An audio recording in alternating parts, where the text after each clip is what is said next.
Mangaluru city nursing കോളേജിലെ ഹോസ്റ്റലിലെ ഭക്ഷ്യവിഷബാധയിൽ കേസ് രജിസ്റ്റർ ചെയ്ത പോലീസ്.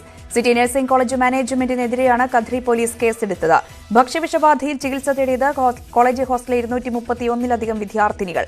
ഭക്ഷ്യവിഷബാധ ഏറ്റവരിലേറെയും കേരളത്തിൽ നിന്നുള്ളവർ. ഹോസ്റ്റലിലെ ഭക്ഷണ സാധനങ്ങൾ, കുടിവെള്ളം, ഫ്രിഡ്ജിലെ മാംസം, മറ്റ് ഭക്ഷണ സാധനങ്ങൾ എന്നിവ ഫുഡ് സേഫ്റ്റി അധികൃതർ പരിശോധനയ്ക്കായി ശേഖരിച്ചു. തിരുവനന്തപുരം കഴക്കൂട്ടം ഇൻഫോസിസിന് സമീപം കാറുകൾ തമ്മിൽ കൂട്ടിയിടിച്ച് 2 പേർക്ക് ഗുരുതരമായി പരിക്കേറ്റു. ഇവരെ തിരുവനന്തപുരം മെഡിക്കൽ കോളേജ് ആശുപത്രിയിൽ പ്രവേശിപ്പിച്ചു. കോഴിക്കോട് കോട്ടോളിയിൽ കാറുകൾ കൂട്ടിയിടിച്ച് കത്തി. ഒരു കാർ പൂർണ്ണമായും കത്തിയമർന്നു. ഇടിയുടെ ആഘാതത്തിൽ കത്തിയ കാറിലെ ഡ്രൈവർക്ക് പരിക്ക്. രക്ഷാപ്രവർത്തനത്തിനായി നാട്ടുകാരും ഫയർഫോഴ്സും. കാട്ടിലുള്ള കടുവയേക്കാൾ അപകടകാരി സംസ്ഥാന ഭരണകൂടമാണെന്ന് ബിജെപി സംസ്ഥാന ജനറൽ സെക്രട്ടറി MT രമേശ്. കൽപ്പറ്റയിൽ നടന്ന ബിജെപി ജില്ലാ സമ്പൂർണ്ണ യോഗം ഉദ്ഘാടനം ചെയ്യുകയായിരുന്നു അദ്ദേഹം. യോഗത്തിൽ ബിജെപി ജില്ലാ പ്രസിഡന്റ് KP മധു അധ്യക്ഷത വഹിച്ചു. ഇടത് സർക്കാരിന്റെ കപട ബജറ്റ് തിരുത്തണമെന്നാവശ്യപ്പെട്ട് വയനാട് ജില്ലാ കോൺഗ്രസ് കമ്മിറ്റിയുടെ നേതൃത്വത്തിൽ കളക്ടറേറ്റ് മാർച്ചും ധർണയും നടത്തി. KPCC general secretary Jameela Alippatta ധർണ ഉദ്ഘാടനം ചെയ്തു. ജില്ല അഭിമുഖീകരിക്കുന്ന വിവിധ വിഷയങ്ങൾ ചൂണ്ടിക്കാട്ടിയായിരുന്നു കളക്ടറേറ്റ് മാർച്ചും ധർണയും. DCC പ്രസിഡന്റ് ND അപ്പച്ചൻ അധ്യക്ഷത വഹിച്ചു. കേന്ദ്ര ബജറ്റിനെതിരെ പ്രതിഷേധവുമായി ഡിവൈഎഫ്ഐ വളാഞ്ചേരി ബ്ലോക്ക് കമ്മിറ്റി. അദാനിക്കായി നിലകൊള്ളുന്ന കേന്ദ്ര സർക്കാർ പൊതുമേഖലാ വിൽപ്പനയ്ക്കും സ്വകാര്യവൽക്കരണത്തിനും യുവജന വഞ്ചനയ്ക്കുമെതിരെയെന്ന മുദ്രാവാക്യം ഉയർത്തിയായിരുന്നു പ്രതിഷേധം. കുറ്റിപ്പുറം FCI ഗോഡൌണിന് മുന്നിലായിരുന്നു മാർച്ചും ധർണയും. കോട്ടക്കൽ വെങ്കിട്ടത്തേവർ ശിവക്ഷേത്ര മൈതാനത്തിൽ വീണ്ടും ശാഖാ പരിശീലനം നടത്തി RSS പ്രവർത്തകർ. കഴിഞ്ഞ ദിവസം ഡിവൈഎഫ്ഐ പ്രവർത്തകർ തടയാൻ ശ്രമിച്ച അതേയിടത്തായിരുന്നു പരിശീലനം. ശാഖാ പരിശീലനം നടത്തുന്നതിനോട് പരാതിയില്ലെന്ന് ക്ഷേത്രം ട്രസ്റ്റ് ഭാരവാഹികളായ കിഴക്കേ കോവിലകം.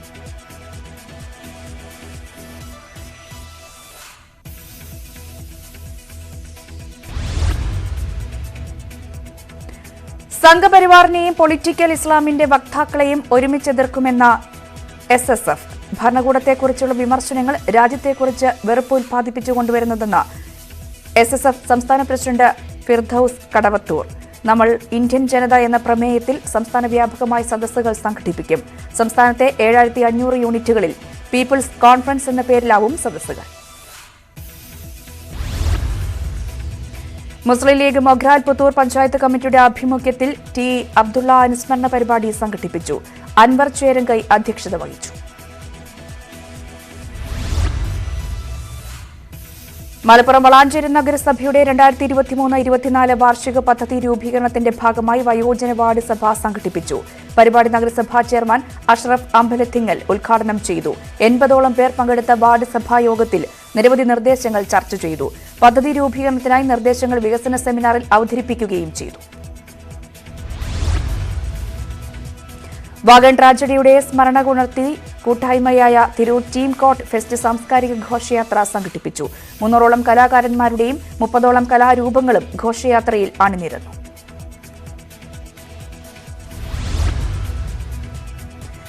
തുർക്കിയെയും സിറിയയും തകർത്തെറിഞ്ഞ ഭൂകമ്പത്തിൽ മരണസംഖ്യ 8000-നരികെ. മരണസംഖ്യ ഇരട്ടിയോളം ഉണ്ടാകുമെന്നാണ് അനൌദ്യോഗിക റിപ്പോർട്ടുകൾ.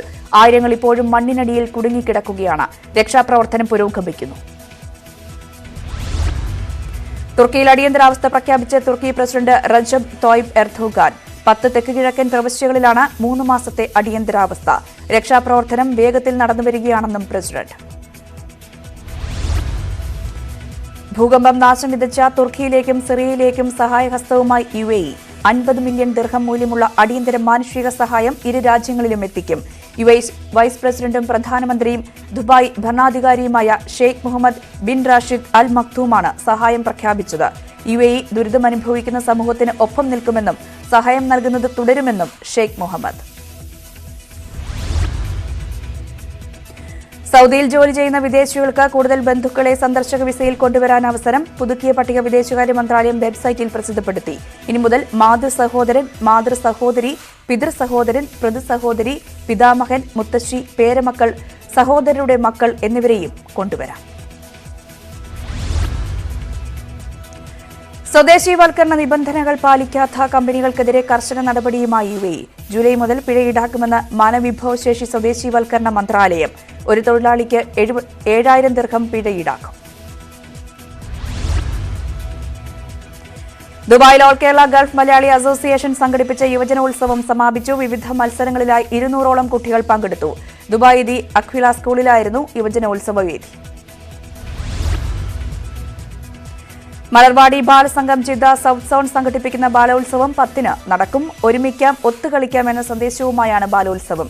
കുട്ടികൾക്ക് അറിവും വിനോദവും പകർന്നു നൽകുന്ന 40ഓളം ഗെയിംസ് മത്സരങ്ങൾ നടക്കും. 300ഓളം കുട്ടികൾ പങ്കെടുക്കുന്ന ബാലോത്സവത്തിൽ KG മുതൽ 7 വരെ ക്ലാസുകളിൽ പഠിക്കുന്ന കുട്ടികളാണ് പങ്കെടുക്കുന്നത്. ഇന്ത്യയിലെ ടെസ്റ്റ് പരമ്പര വിജയം ആഷസിനേക്കാൾ പ്രധാനമെന്ന് ഓസ്ട്രേലിയൻ താരം സ്റ്റീവ് സ്മിത്ത്. ഇന്ത്യയിൽ ജയിച്ചു കയറുക ഏറെ പ്രയാസമാണ്, പരമ്പര നേടുക അതിലും ബുദ്ധിമുട്ടേറിയതാണെന്നും സ്മിത്ത്. ISL-ൽ പ്ലേ ഓഫ് സാധ്യതകൾ സജീവമാക്കി കേരള ബ്ലാസ്റ്റേഴ്സ് ചെന്നൈയിൻ FC-യെ 2-1 തോൽപ്പിച്ചു. കൊച്ചിയിൽ ബ്ലാസ്റ്റേഴ്സിന് തുടരെ 6ാം വിജയം. വിജയത്തോടെ പോയിന്റ് പട്ടികയിൽ 3ാം സ്ഥാനം നിലനിർത്തി ബ്ലാസ്റ്റേഴ്സ്. കളിയിൽ ആദ്യം മുന്നിലെത്തിയത് ചെന്നൈയിൻ FC. 2ാം മിനിറ്റിൽ ഗോളടിച്ച് എൽ ഖായത്തി. 38ാം മിനിറ്റിൽ ആൻഡ്രിയാൻ ലൂണ ബ്ലാസ്റ്റേഴ്സിനെ ഒപ്പമെത്തിച്ചു. 64ാം മിനിറ്റിൽ വിജയ ഗോളടിച്ച് KP രാഹുൽ. സംസ്ഥാന ബജറ്റിനെതിരായ പ്രക്ഷോഭങ്ങൾക്ക് സഭയ്ക്ക് പുറത്തുമായും ഉണ്ടാവില്ല. പ്രതിപക്ഷ യുവജന സംഘടനകളുടെ പ്രതിഷേധം ഇന്നും തുടരും. ധനമന്ത്രിക്ക് വീട്ടമ്മമാരുടെ 1 ലക്ഷം കത്തുകളയച്ച് പ്രതിഷേധിക്കാൻ മഹിളാ കോൺഗ്രസ്. നിയമസഭയിലേക്കും മഹിളാ കോൺഗ്രസ് മാർച്ച് സംഘടിപ്പിക്കും. റബ്ബർ കർഷകരുടെ പേരിൽ രാഷ്ട്രീയ പോരിനൊരുങ്ങി ഇടതു വലത് മുന്നണികൾ. 11 കർഷകർക്കായി UDF നടത്തുന്ന ഏകദിന ധർണ പ്രതിപക്ഷ നേതാവ് VD സതീശൻ ഉദ്ഘാടനം ചെയ്യും. കേരള റബ്ബർ കർഷകർക്കൊപ്പം എന്ന മുദ്രാവാക്യവുമായി CPM നടത്തുന്ന ജനസദസ് 12-ന് കോട്ടയം തിരുനക്കര മൈതാനത്ത് നടക്കും. വെള്ളക്കരം വർദ്ധിപ്പിച്ചതിനെതിരെ വ്യാപക പരാതി ഉയരുമ്പോഴും കേരള വാട്ടർ അതോറിറ്റി കുടിശ്ശിക ഇനത്തിൽ പിരിച്ചെടുക്കാനുള്ളത് കോടികൾ. എല്ലാത്തരം ഉപഭോക്താക്കളിൽ നിന്നുമായി ജല അതോറിറ്റിക്ക് പിരിഞ്ഞു കിട്ടാനുള്ളത് 5500-ലധികം കോടി രൂപ. സർക്കാർ പൊതുമേഖലാ സ്ഥാപനങ്ങൾ 360 കോടി രൂപയുടെ കുടിശ്ശിക വരുത്തിയെന്ന വിവരാവകാശ രേഖകൾ. ഗാർഹിക ഉപഭോക്താക്കൾ വെള്ളക്കരത്തിൽ കുടിശ്ശിക വരുത്തിയത് 1406.85 കോടി രൂപ. നോൺ ഡൊമസ്റ്റിക് വിഭാഗത്തിൽ പിരിച്ചെടുക്കാനുള്ളത് 4022.19 കോടി.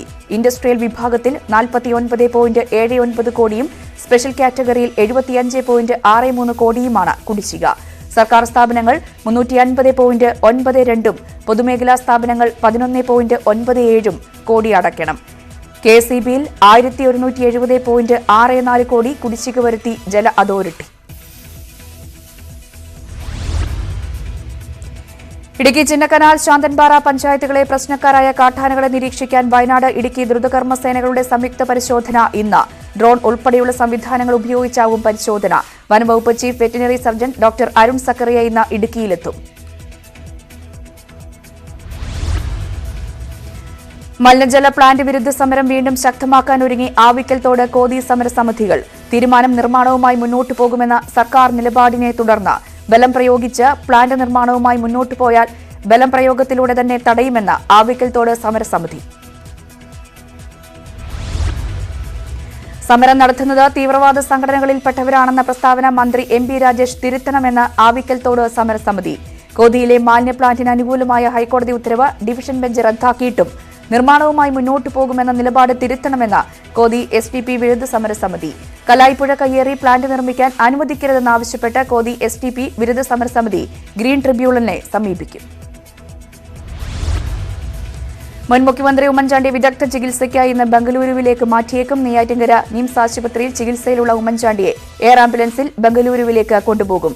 സർക്കാർ രൂപീകരിച്ച മെഡിക്കൽ ബോർഡ് സംഘം ഉമ്മൻചാണ്ടിയെ സന്ദർശിച്ചു. തിരുവനന്തപുരം മെഡിക്കൽ കോളേജിലെ ന്യൂറോളജി വിഭാഗം തലവൻ തോമസ് ഐപ്പിന്റെ നേതൃത്വത്തിലുള്ള സംഘമാണ് സന്ദർശിച്ചത്.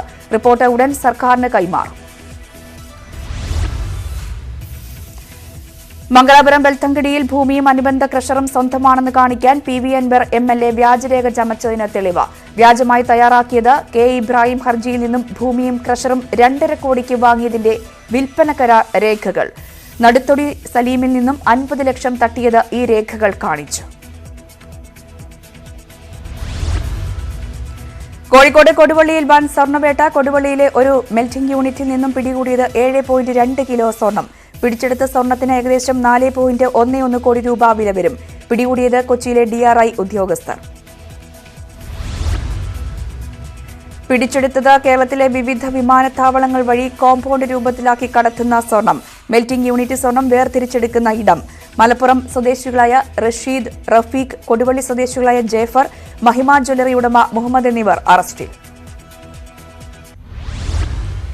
ജയിൽ മോചനായ യൂത്ത് ലീഗ് സംസ്ഥാന സെക്രട്ടറി PK ഫിറോസിന് കോഴിക്കോട് സ്വീകരണം. ഇന്ന് വൈകിട്ട് 4-ന് മുതലക്കുളത്താണ് സ്വീകരണ പരിപാടിയും പൊതുയോഗവും നടക്കുക. സെക്രട്ടേറിയറ്റ് മാർച്ച് അക്രമാസക്തമായതിനെ തുടർന്നാണ് PK ഫിറോസിനെ പോലീസ് അറസ്റ്റ് ചെയ്തത്. സ്വർണ്ണക്കടത്ത് കേസിൽ കോടതി മേൽനോട്ടത്തിൽ അന്വേഷണം ആവശ്യപ്പെട്ടുള്ള ഹർജി ഹൈക്കോടതി ഇന്ന് പരിഗണിക്കും. സ്വപ്ന സുരേഷിന്റെ അടുത്ത കാലത്തെ വെളിപ്പെടുത്തലുകളുടെ പശ്ചാത്തലത്തിൽ EDയും കസ്റ്റംസും സമഗ്രമായ അന്വേഷണം നടത്തണമെന്നാവശ്യപ്പെട്ടാണ് ഹർജി. സ്വപ്ന കസ്റ്റംസിന് നൽകിയ മൊഴിയും സ്വപ്നയുടെ ജീവചരിത്രത്തിലെ വെളിപ്പെടുത്തലും ഉൾപ്പെടെ വിരൽ ചൂണ്ടുന്നത് മുഖ്യമന്ത്രിക്കും കുടുംബത്തിനും നേരെയാണ്. ഇതിൽ അന്വേഷണം നടത്തണമെന്നാണ് ഹർജിക്കാരന്റെ ആവശ്യം. ന്യൂസ് 18 എക്സ്പ്രസ് പൂർണ്ണമാകുന്നു. നമസ്കാരം.